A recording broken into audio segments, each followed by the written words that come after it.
You won't want to miss today's episode of Common Agenda. I don't even have a joke for this one, just trust me. This is serious business. Common Agenda coming up next on the Emerson Channel. Hey, I'm Michaela Halnan. And I'm Sam Crichton. Welcome back to another episode of Common Agenda.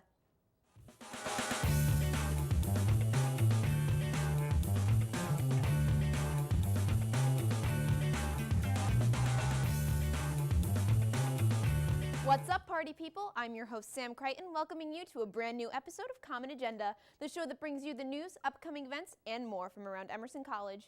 I know you're all probably starting to stress out about final tests and papers, but just remember, time is a flat circle. If you pass an exam once, you are destined to do so again and again and again. If you failed, on the other hand, well, good luck to you. God, am I good at pep talks. All right, let's do the news. Some people say blue is cool or sad.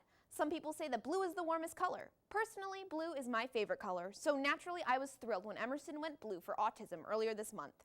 Many students could be spotted wearing blue ribbons and puzzle piece pins. In honor of this worldwide celebrated day, Boston.com put together a slideshow featuring buildings around Boston that had lit up blue, and a few Emerson buildings were included. The Majestic and the Paramount main stage could be found in the slide, along with Fenway Park and the Prudential Center. What a way to celebrate World Autism Day. The 2014 Pulitzer Prize winners have been announced, and once again, an Emersonian made us proud. Megan Marshall of the Writing, Literature, and Publishing Department won this esteemed award for her biography, Margaret Fuller, A New American Life. Marshall herself believes this is the highest honor a biographer can receive. Well done, Megan, you earned it. Let's celebrate with a tap dance, courtesy of Michaela Halnan. So good. Good? Good? Yeah, Did you like it? Perfect All right, celebratory dance. All right. Well, if you're looking to be inspired, look no further than Jamie Sanders, a junior here at Emerson. Sanders has Tourette's syndrome, but instead of letting it be a negative, he's using his performance ability to improve the day of kids in similar situations.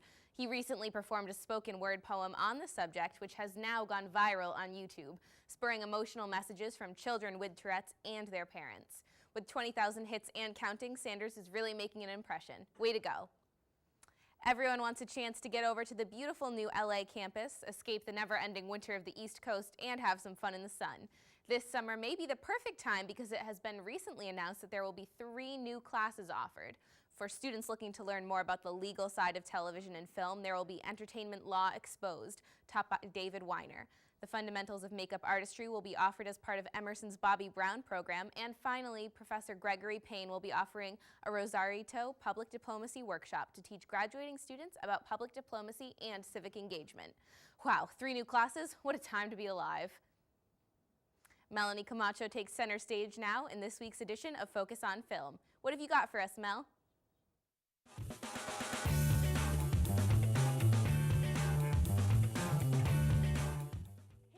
Melanie from Focus on Film. We're here with Ben, the tour manager of Campus Movie Fest, CMF, and we're going to ask him a little questions about what's going on tonight. Hey, Ben. Hi. So what kind of movies are we going to be seeing tonight? We're going to see a wide range of movies. Basically, we give students the freedom to make whatever movie they want. So if they want to make, a big zombie film, they're welcome to make that. Or if they want to film their cat for 5 minutes, they're open to doing that as well. So there's no genre. They can pick whatever film they want to do? Exactly, yeah. Awesome. And how many are we going to be seeing tonight? We'll be showing the top 16. So we got a number of films here, and we had a panel of judges from Emerson, actually, of students and staff that judged the films made So here. how long are these films going to be? So they're 5 minutes or less. So where do these films go from here? So our top 3 are Best Picture, Best Comedy, and Best Drama. We'll actually move on to a national competition, which takes place in Hollywood on the Universal Studio lot. Our Best Picture will also have the chance to screen at the Cannes Film Festival in France. So it's a great way for students to get their work shown out there. We have a lot of industry professionals at our Hollywood event. They're watching these films. So it's a great way to get a lot of exposure for your work. Definitely. And these awards, are they trophies, just recognition? So they'll also be receiving, our Best Picture will actually receive a 12-month subscription to Adobe Creative Cloud. So they'll have access to all their Creative Suite, all the programs for a full year. We also give director's chairs, winners t-shirts, as well as we'll have a number of door prizes for those people who maybe didn't want to make a film but still enjoy watching them. And can anyone submit their work, or does it have to be just kids with film production majors? It It can be anyone. And one of the great things about Campus Movie Fest is we actually give the equipment to students. So we provided students with laptops with editing software, as well as Panasonic HD cameras. So they have all the tools that they need to make a movie. And if they need training, we'll train them. We'll teach them how to edit. We'll do all that stuff because we're looking for, just people who want to tell their stories. And that's what we're all about. And where can people sign up for this or So we'll be back hopefully next year. So just keep an eye out for us. campusmoviefest.com/Emerson is the place to look. Okay, guys, that was Ben, the tour manager. So make sure to check out and possibly make a film next year. See you later. Melanie, I'm Hunter Reese, and today I'm here with Anna Vivas from Amigos. Nice to have you here, Melanie. Thank you for Anna. having me. Well, tell me a little bit about what Amigos is about. Okay, so Amigos is one of the multicultural organizations on campus. We aim to create awareness of Latino culture around campus and basically to be a home to all Latino students who want to celebrate their culture with us. That's incredible. So what is your position on the organization? Well, I'm going to be president next year. The EBOR consists of people from, of course, the United States. We have members from Nicaragua, Colombia, and Costa Rica this year. So there's going to be a lot of new perspectives coming in and a lot of new cultures as well. Yeah, speaking of new perspectives, so how do people get involved in the club, like if people want to join? Yeah, sure. Most of our members sign up to our mailing list on the organization fair, which is in September. However, if you're interested in being involved with us, you can message us on Facebook. We have a Facebook page called Amigos at Emerson College, or you can just talk to any member of the organization and we'll sure include you. Perfect. So what does a typical, meeting look like? What do you guys do? Okay, most of our meetings are either educational or social. In our social events, there's a lot of food and music. And basically, if you go to one of our events, you're gonna just hear people talking in different languages, maybe Spanish, Spanglish, Portuguese, and basically it's just we try to unify the Latino community on the Emerson College campus. So you have social and then you have educational. So what are the educational meetings like? So last semester, we had a lot of panels that they consisted of Emerson professors. And we talked about issues like bilingualism and immigration and just issues that are important to the Latino community. Okay, so do you have any plans coming up for the near future? Sure. Well, in September is Latin American Heritage Month, and we're going to have from 4 to 5 events. And I think that we're going to be seeing a lot of more social events. We're planning an event that is called Flavors of Latin America. It's going to be the second year in a row we have it. And we're going to have food from 3 different countries, Puerto Rico, the Dominican Republic, and Mexico. And there's going to be a live music.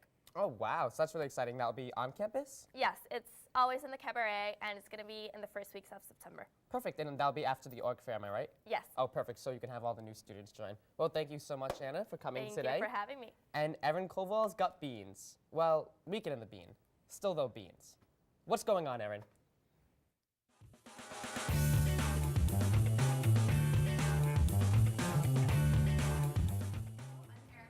And welcome to another episode of Weekend in the Bean.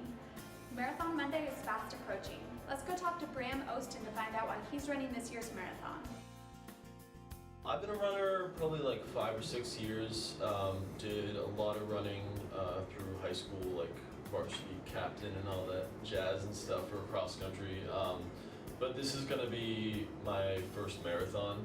I ended up getting an entry into the race through a kind of like backwards, crazy chances kind of way, because usually it's pretty much impossible to get like a legit entry into the race. I don't know if you've heard a lot about like people abandoning the race, which is when you train but you don't have an actual like bib or entry into the race, and so you just kind of jump in. But I was able to get an official entry into the race because a friend of mine's sister last year, she was watching the race and she was by the finish line when the blast went off, and so she ended up with shrapnel in her leg and permanent ear damage.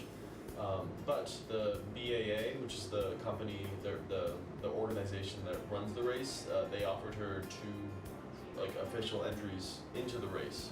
I mean, 26.2 miles, I think most people know that number. It goes from Hopkinton, which is out probably 2/3 of the way to Rhode Island, all the way into Boston, obviously, probably half a mile from here, down right by Copley. Really, it's just going to be such a huge event.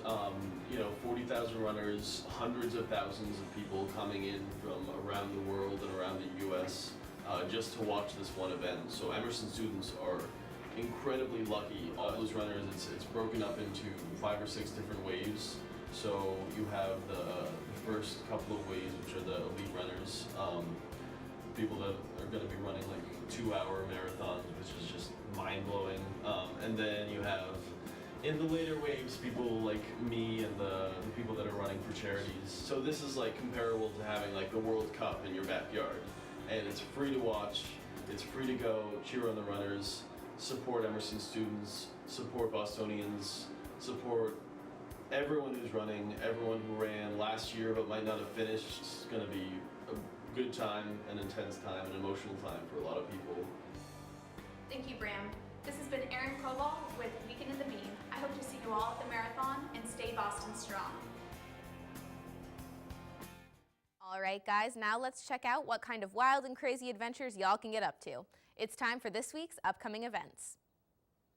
For all you fancy book nerds, this is for you. Today at 4, the WLP department is once again hosting the WLP Reading Series, bringing high-quality writers straight to you. Today, Emerson welcomes Alex McDermott, award-winning author and college professor at Johns Hopkins University. The event kicks things off with a Q&A with Alice at 4 p.m. in the Charles Beard Room, followed by a reading at 6 p.m. in the Bill Bordy Theater. Alice has won the National Book Award, the American Book Award, and published her 7th novel last September. Someone, a fantasy murder mystery Western coming-of-age novel starring a young television host. Kidding. What's it really about? Perhaps Alice knows the answer.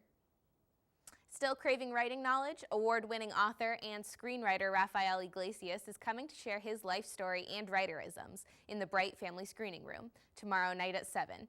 What were you doing on your 16th birthday? This guy finished a novel. Rafael has 9 published novels and 5 produced screenplays, and his writing career is still going steady, even after 40 years. Can you think of a more inspiring person? Yeah, there's Hemingway and Twain and Austen, but those guys are dead. Otherwise, you can look to famous tap dancers for more inspiration. Look at you go.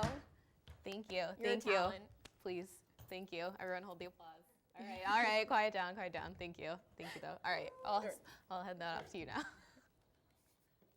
Looking for a little more drama for your Thursday night? The Paramount Theater has your back. Arts Emerson's latest production, The Wholehearted, takes on the story of a female boxer inspired by the biographies of famous female athletes. There will be action, romance, and female empowerment. The show opens tomorrow night at 7 in Paramount's Jackie Liebergott Black Box Theater and will run from the 17th to the 27th. A full list of showtimes and ticket prices can be found online at artsemerson.org. Finals week is just around the corner, my friends, and the best time to study is in the dark hours of the night, right after a healthy hour of watching cat videos. Even Emerson knows this, which is why the dining hall is now open for extended study time every night from now until May 1st. From 1 a.m. to 6 a.m., bring your flashcards, your laptops, and snacks, because unfortunately food won't be provided for you. It's 1 in the morning, but that's why we have the C-Store, right?